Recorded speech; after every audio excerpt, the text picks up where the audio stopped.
Snow fell like sharp knives from the sky, cutting the skin of anyone outside. The alien widow held her child close, her arms shaking from cold. She walked through the colony street, but every house she passed turned dark. Lights clicked off, shutters closed, and humans whispered behind glass. Her kind was not welcome, not trusted, not even pitied. Her child cried softly, breath fogging in the freezing air. The storm grew louder, screaming across the metal roofs of the colony. She knocked on a door, her hand red and numb. A human face appeared at the window, then vanished as the curtain was pulled tight.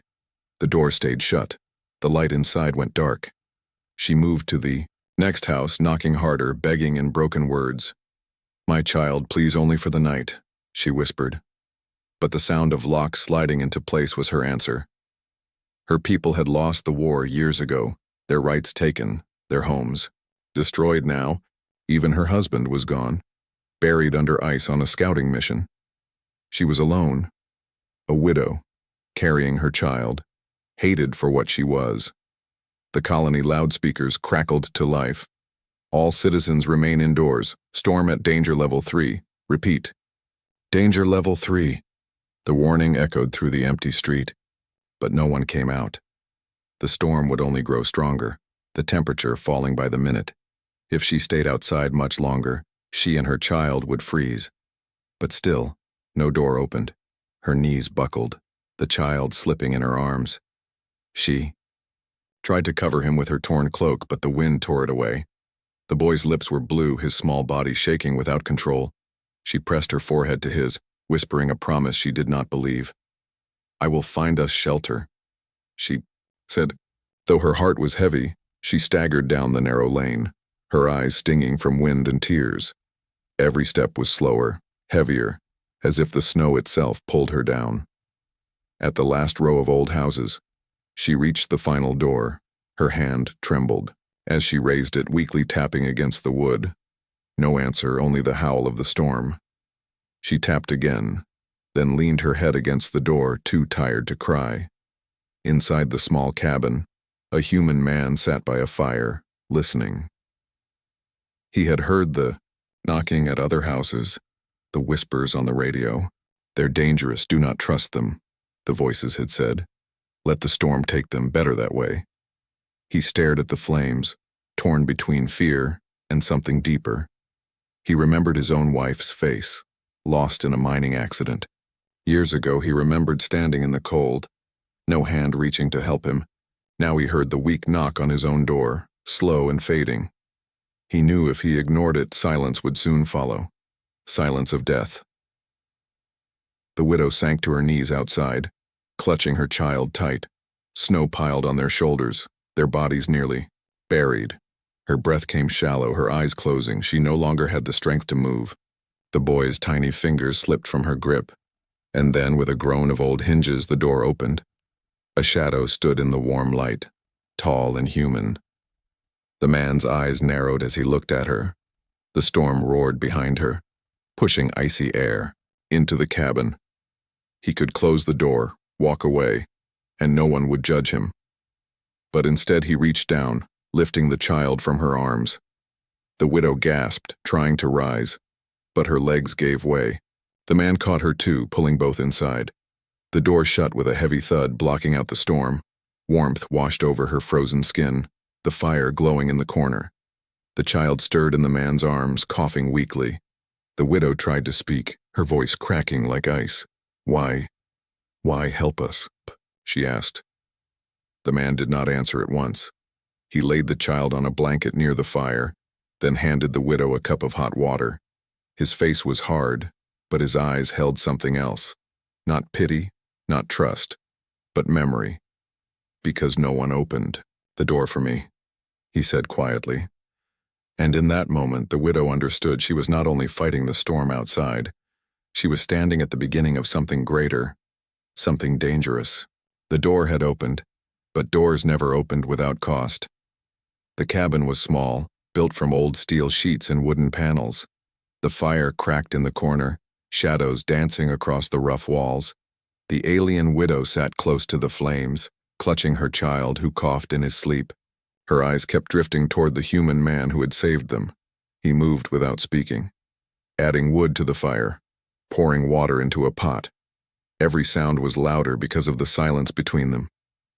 She whispered a soft, "Thank you," her voice, almost breaking. The man only gave a short nod, his face unreadable. His cabin smelled of smoke and old metal, of oil and dust.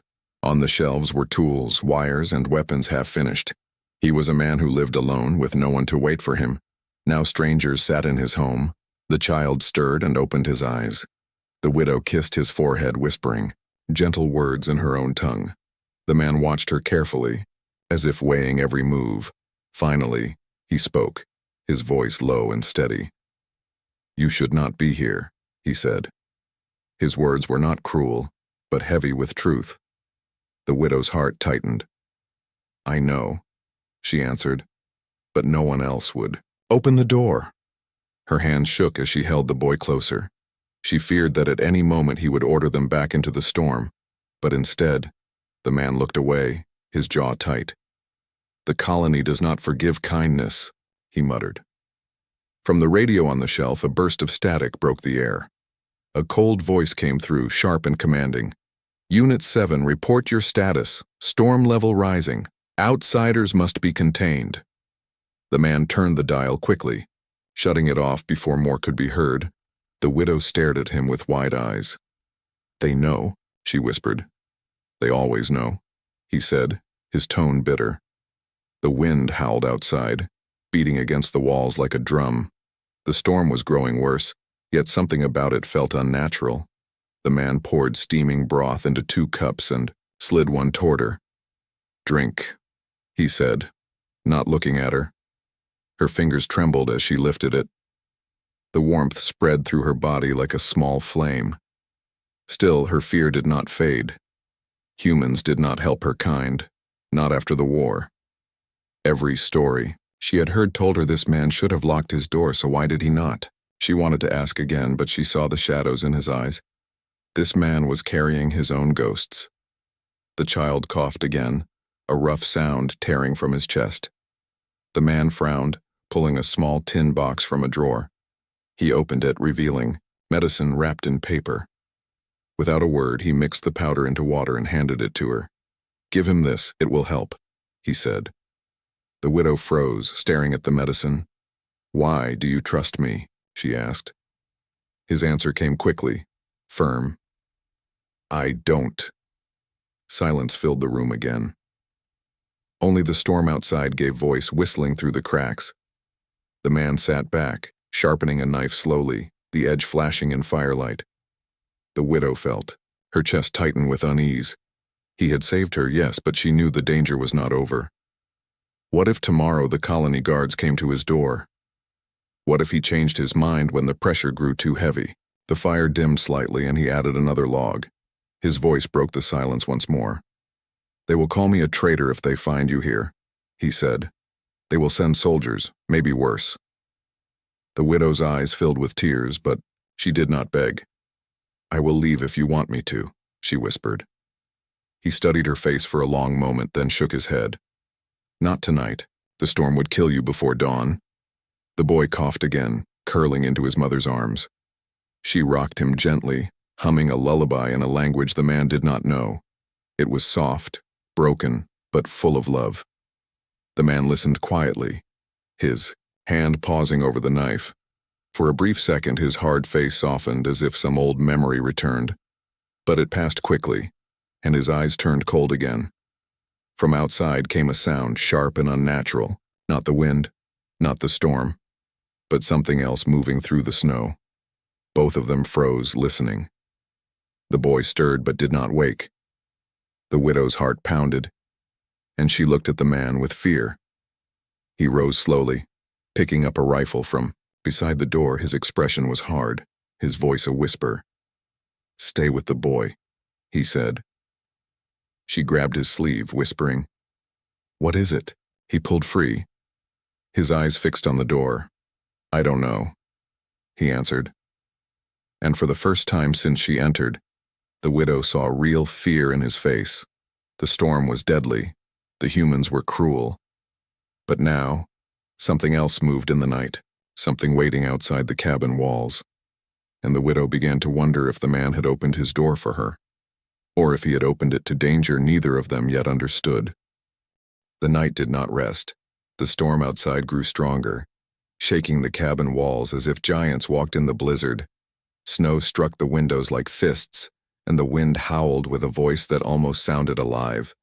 The widow sat near the fire, clutching her boy while her eyes followed the human man who now stood at the door with his rifle. He had not moved for long minutes, listening to the strange sound that came from outside. Not the scream of the storm, not the creak of ice, but something else, slow and heavy. The boy stirred in her arms, coughing again. She hushed him gently, her voice shaking. The man finally stepped back from the door, though his grip on the weapon was tight. He glanced at her, his face pale in the flickering firelight. "That was no storm," he muttered. His words made the air colder inside the cabin. The widow lowered her head, as if ashamed. She whispered something in her own tongue, then forced herself to speak, in human words. "There are things you should know," she said. The man frowned, his eyes narrowing. "About what?" he asked. Her fingers clutched the fabric of her cloak, and her voice grew weaker. "My mate. Before he died, he told me the storm is not only weather." The man said nothing at first, only stared at her as if weighing her truth against the lies he had been fed by the colony. Her words tumbled out, broken but urgent. "He was a scout. He traveled far into the ice. He found something buried, something glowing, something not ours." Her lips trembled, but she forced herself to continue. "He believed the storm comes from it, that it is no natural sky, but a weapon, or maybe a shield." The man set the rifle down slowly, though he did not let it go completely. His eyes narrowed, doubt flickering like a shadow. "You expect me to believe the weather is alive?" he asked. The widow nodded quickly, her voice rising. "With fear. You have seen it, have you not? It grows worse each year, stronger. It does not follow the stars, it follows will." The man turned away, pacing across the cabin floor. He muttered under his breath, words she could not catch. The widow held her child tighter, afraid he might throw them out now. But he stopped suddenly, facing her again, his voice sharp. "If what you say is true, why are you here begging at doors? Why not tell your people? Why not fight it?" Tears slid down her cheeks, shining in the firelight. "My people are gone," she whispered. "They would not listen, they called him mad, and now he is dead." Silence fell again, heavy as the storm itself. The fire cracked and the boy whimpered in his sleep. The man's eyes softened for a moment, then hardened again. "You think the colony knows about this?" he asked. The widow hesitated, then nodded slowly. "They must. They fear it. And they fear me because I carry his words." As if answering her, the radio on the shelf crackled once more. The voice that came through was colder than the storm. "Unit 7, report. Outsiders may be seeking contact. Repeat, outsiders are a danger."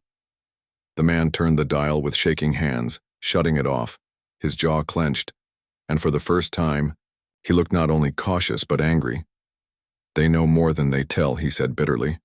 The widow lowered her head, whispering, "My husband believed the storm will not stop until someone faces what sleeps under the ice." The boy coughed. Again, his small voice breaking the heavy silence. The man glanced at him, then at her, his face torn with conflict. "You should not have told me this," he said at last. She lifted her eyes, desperate and pleading. "But I had no choice." She answered, "You opened the door, you chose already?" The storm howled louder, as if it had heard her words. The walls of the cabin trembled and snow rattled against the roof like stones.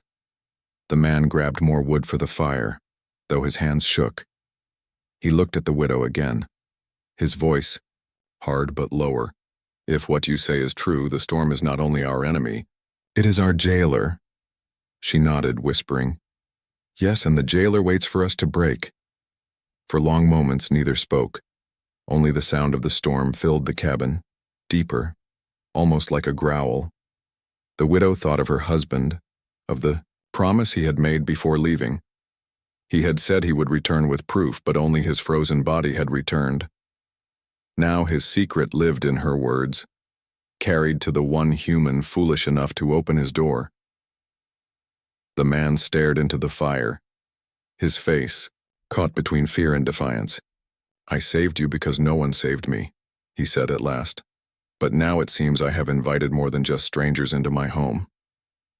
The widow met his eyes, her voice quiet but firm. "You invited the truth," she whispered. "And the truth does not knock politely, it breaks doors." Outside, something moved again in the snow. Closer this time. The man lifted his rifle, his jaw tight. The widow clutched her child, her heart racing. The storm was no longer just weather, and both of them knew it. It was a voice, it was a test, and it was watching, waiting for who would dare to listen, and who would dare to defy. Morning never truly came. The storm still raged outside, a wall of white hiding the sky. The widow sat by the fire, her boy wrapped in blankets, his breathing steadier but weak. The human man moved quietly through the cabin, checking weapons, tightening seals on the windows, listening to the radio though he never answered. Each time the static hissed, his jaw grew tighter, as if waiting for words he already feared. Then it came, the voice of authority, sharp and cold. "Unit 7, respond. Your sector is flagged. You are required to report at once." The man shut the radio off, his hands trembling though his face stayed hard. The widow watched him, fear stirring inside her chest. "They know," she whispered. "They know you hit us." The man gave no reply, only glanced at her with eyes that carried both anger and acceptance. He knew it was true, and so did she. Far away, the colony was waking, but not with peace. Word spread quickly through the narrow metal streets and crowded blocks. One man had broken the rule. One man had opened his door to outsiders. Some whispered he was brave, most called him mad. By noon, crowds had gathered near the council hall, voices rising in anger. "Aliens bring danger," they cried. "He brings danger with them." Inside the cabin, the widow heard faint echoes of the unrest through the radio static. Her hands trembled as she held her boy closer. She had seen this before in other places, other colonies. Fear turned into fire faster than snow could fall, and once the crowd decided, no one was safe. The man stood at the window, staring into the endless white. "They will come soon," he said quietly. The widow's heart clenched. "What will they do?" she asked. He did not answer, but she saw it in his face. Banishment at best, execution at worst. Not just for her, but for him too. He had chosen her survival, and now he carried her fate as well. The boy coughed again, breaking the silence. The man turned, his eyes softening for the first time in hours. "You cannot run in this storm," he said, "but you cannot stay when they arrive." The widow shook her head, her voice trembling. "We have nowhere else if we go outside. The storm will take us if we stay, the colony will take us." Her words struck the truth like a knife. They were trapped between storm and man. That night the radio came alive once more. This time not with commands but with warnings. "They are marching to you, traitor, open your door, give them up." The voice was followed by the sound of a crowd roaring in the background. The widow's heart raced as she imagined hundreds outside, torches of light piercing the snow, weapons raised. The man clenched his fists, his voice low and fierce. "They think fear makes them strong, but it makes them weak." The cabin shook as the storm howled louder. The boy whimpered in his sleep. The widow pressed her face into his hair, whispering prayers. She had lost her husband to the ice. She would not lose her son to human cruelty. Not after coming this far. A sudden noise outside broke her thoughts. Not the storm this time, but footsteps crunching in the snow. Many footsteps. The man raised his rifle, his eyes burning. "They're here," he said. The widow's heart pounded, her arms tightening around her boy. Through the cracks of the window she saw faint lights moving through the storm. Shapes of people, the colony coming like hunters. Voices shouted through the wind. "Open the door. Hand them over, or burn with them." The man did not move. He stood tall, his rifle steady, his face lit by fire and fury. The widow stared at him, unable to believe. He was one man, alone against a colony, yet he did not falter. "Why do this?" she whispered, desperate. He looked at her, his voice like steel. "Because if I give you to them, I am no better than the ones who shut their doors." Her eyes filled with tears, her chest heavy with something she had not felt in years, hope mixed with fear. The storm screamed and snow slammed against the walls. The crowd outside shouted louder, their voices a chorus of hate. The man stepped to the door, his rifle raised. The widow rose, trembling. Her boy still in her arms, she whispered, "They will kill us all." He glanced back at her, a strange fire in his eyes. "Then we make them afraid first," he said. The door rattled as fists pounded from outside. The boy whimpered. The widow clutched him close. Her heart raced as she realized the truth. The man had chosen, and his choice was final. The colony had turned against him. The storm had turned against them. And now, there was no way back. Only forward, through fire and ice. The pounding on the door grew louder through the night. The man stood ready with his rifle, his eyes fixed on the wood as if he expected it to splinter at any second. The widow held her boy close, whispering to him, her voice trembling with fear, but soft with love. Then, as quickly as it had begun, the noise outside faded. Voices grew distant. The footsteps moved away, swallowed by the storm. Only the wind remained, screaming and howling like a beast that had lost its prey. The man did not lower his weapon at once. He waited, listening, every muscle in his body tense. Finally, he stepped back from the door, though his jaw was still tight. "They will return," he said quietly. "But not tonight. The storm holds them back." The widow met his eyes, fear and exhaustion battling in her heart. "They will never stop," she whispered. "Not until you give us away."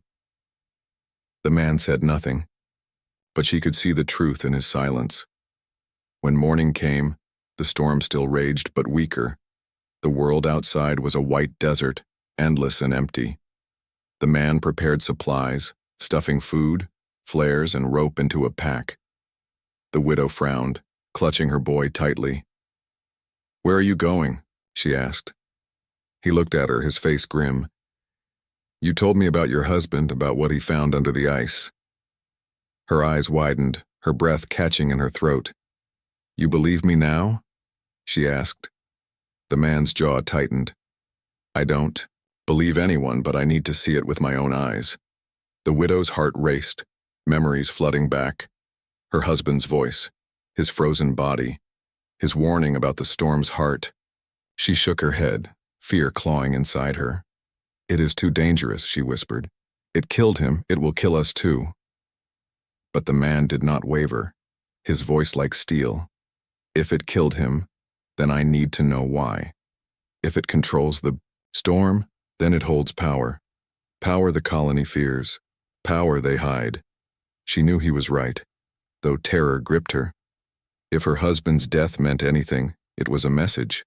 The storm was not random, and beneath the ice, something waited. The man slung the pack over his shoulder. "You can stay here," he said. "But they will return, and when they do, this cabin will not protect you." The widow looked at her boy, fragile and weak, and she knew the truth.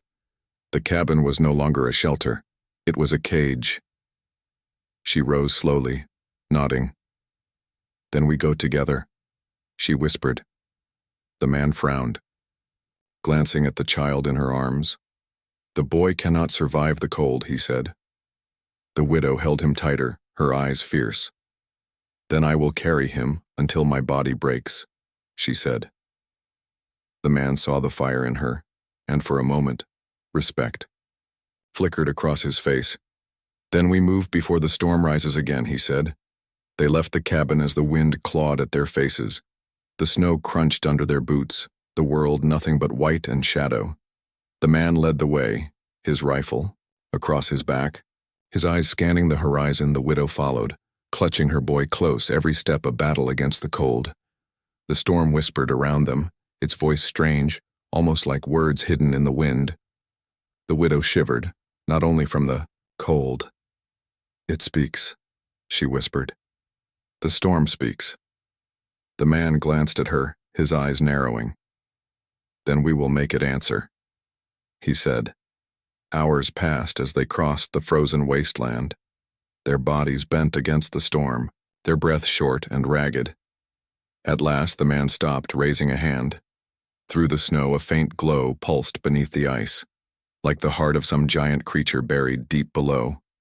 The widow gasped, tears filling her eyes. "This is it," she whispered. "This is what he found." The man knelt, brushing snow away with his gloved hands. Beneath the surface the ice shimmered with strange light. Symbols etched themselves in shifting patterns, glowing faintly. Not human, not her people's, but older, much older. The man's breath caught in his throat. "This is no storm machine," he muttered. "This is something else." The ground trembled beneath them. The boy stirred in his mother's arms, whimpering. The widow clutched him tighter, her heart racing. The glow grew brighter, pulsing like a heartbeat. The man rose slowly, his voice a whisper. "It knows we are here." The storm above roared, louder, snow whipping into a frenzy. The glow beneath the ice throbbed in rhythm with the wind. The widow's eyes filled with fear and wonder. "My husband said it was waiting," she whispered. "Waiting for someone to open it." The man looked at her sharply, his voice low. "Waiting for who? For your people? For mine? For both?" The widow shook her head.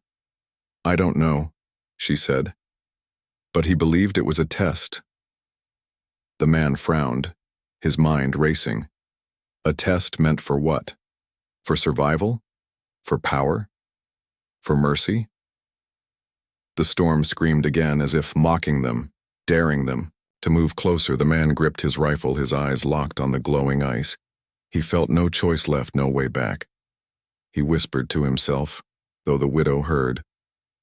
"If it is a test, then we are already taking it." The glow grew brighter, shadows twisting across the snow. The widow held her child close, her voice trembling. "If we open it, we may not return," she said. The man nodded, his face grim. "If we don't, the colony will destroy us and the storm will finish what they began."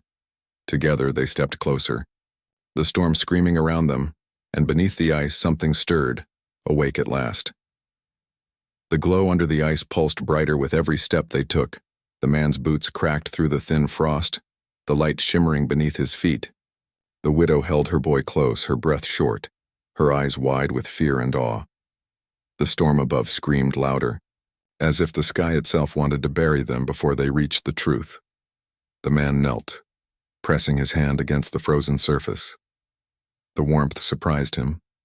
Not cold at all, but hot, like skin over a living heart. He pulled a tool from his pack, striking the ice again and again. Cracks spread quickly, glowing lines stretching outward like veins of fire. The widow gasped, clutching her child tighter. "It knows," she whispered. "It knows we are here." With one final strike, the ice gave way. A hole opened and light burst upward, blinding against the storm.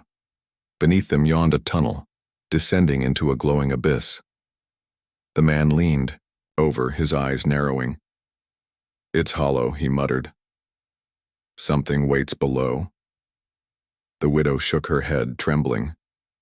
"This is where he died," she whispered. "My husband entered this place and never returned." The man looked at her, his voice firm but steady. "Then his path is ours now," he said. Without hesitation, he tied a rope to a steel anchor and dropped it into the hole. The widow's hand shook as she shifted her boy onto her back, wrapping him in her cloak. Fear gnawed at her heart, but she followed when the man descended, step by step, into the heart of the storm. The tunnel walls glowed with shifting symbols. Shapes moved across the surface as if alive. The man's eyes scanned them, his hand brushing one carefully. It pulsed under his touch, humming like a voice too low to hear. The widow whispered, "These are not my people's marks. They are older, far older."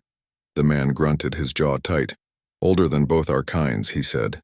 The deeper they went, the warmer it grew. The storm's howl faded, replaced by a low hum that vibrated in their bones. Finally, they reached the bottom, a vast chamber carved from glowing stone and ice. In the center rose a structure, tall as a tower, beating with light like a giant heart. The widow staggered back, her breath stolen. "It lives," she whispered. "It is alive." The man stepped closer, his rifle raised though he knew it was useless. The surface of the tower shifted, opening like an eye. A beam of light swept across them, pausing on the widow, then the child, then him. The air grew heavy, pressing on their skin. The boy whimpered, clinging to his mother. The widow's voice cracked. "It is watching us." Suddenly, a voice filled the chamber, not sound but thought. It echoed in their minds, deep and endless. "You opened the door," it said. "Few dare, fewer survive." The man staggered, gripping his head. "What are you?" he growled. The voice rumbled like thunder inside them. "We are the storm. We are the heart. We are the test." The widow gasped, her knees buckling.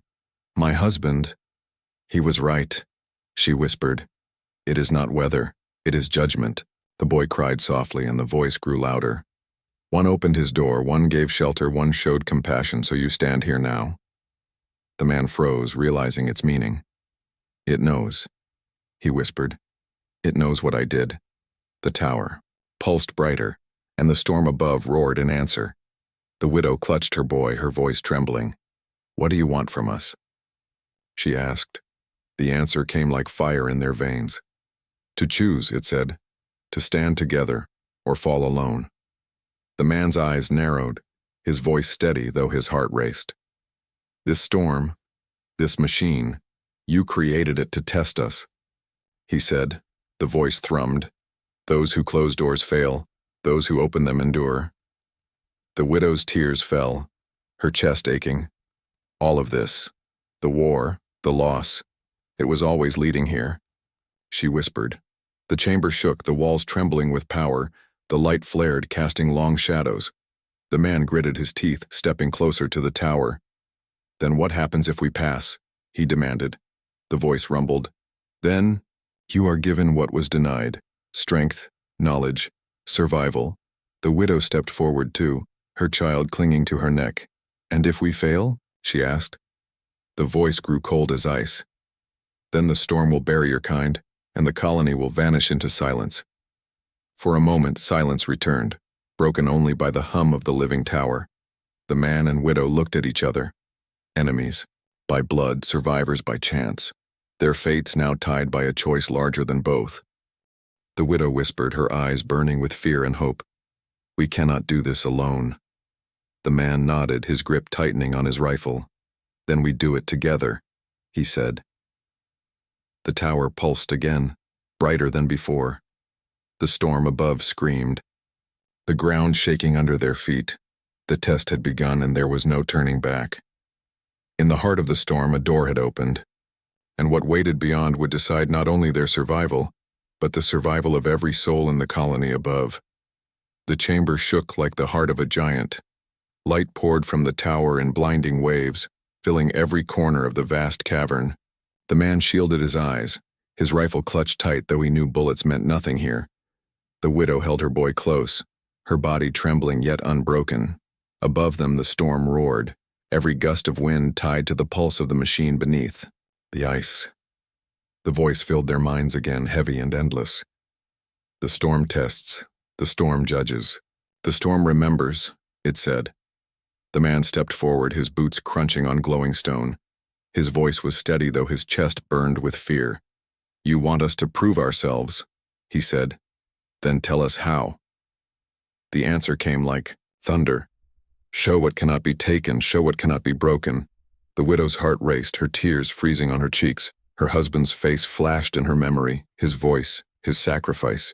She lifted her boy higher, whispering to him, though her words were also for the machine. "We lost everything, but we still love, we still protect, we still open doors." The tower pulsed, brighter, faster, its hum turning into a song that filled their bones. The man dropped his rifle, letting it clatter against the stone. He raised his empty hands, his voice firm.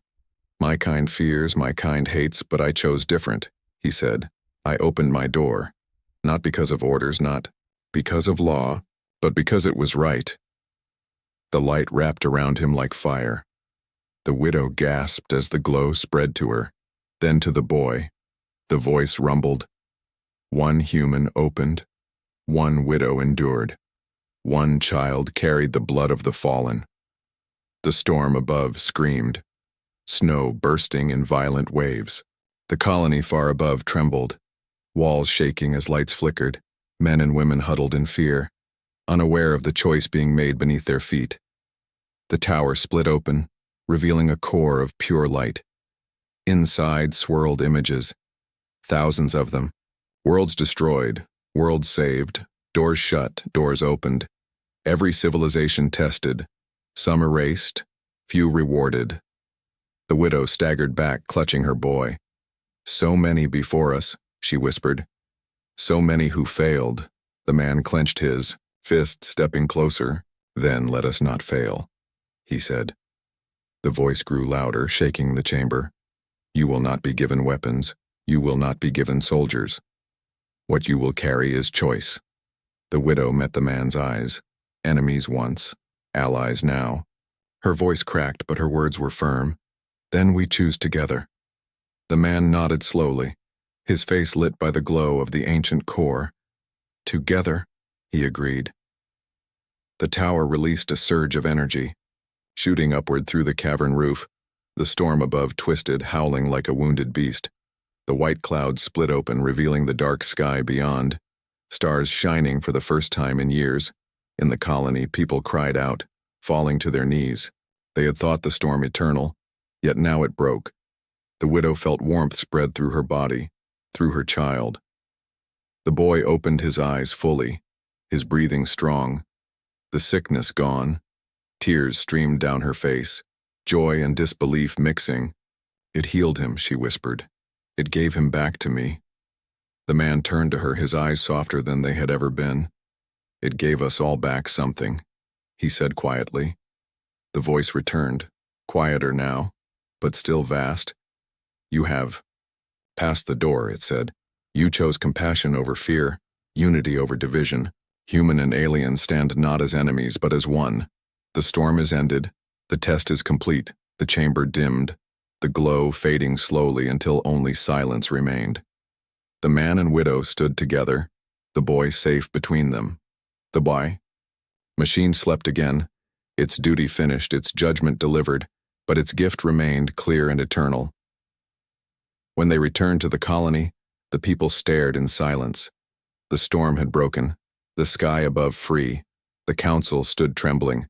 Stripped of their power, they had ruled by fear, but fear no longer worked. The man walked forward, the widow at his side, her child held high. No one dared stop them, no one dared close a door again. The widow spoke, her voice carrying through. The silent crowd. You shut your doors, but one opened his. And because of that, we all live. The people lowered their heads, ashamed. The man lifted his chin, his voice steady. The storm was never our enemy, it was our mirror, he said. And it showed us what we could be if we chose wrong. That night the colony was different. Doors stayed open, fires burned bright, strangers were welcomed. The storm never returned. But its memory lived on, a warning, a lesson, and a gift. The widow raised her boy, the man rebuilt his life. And though they came from different worlds, they shared one truth. A single door had changed everything. A single act of courage had saved them all. The storm had ended, but humanity had only just begun.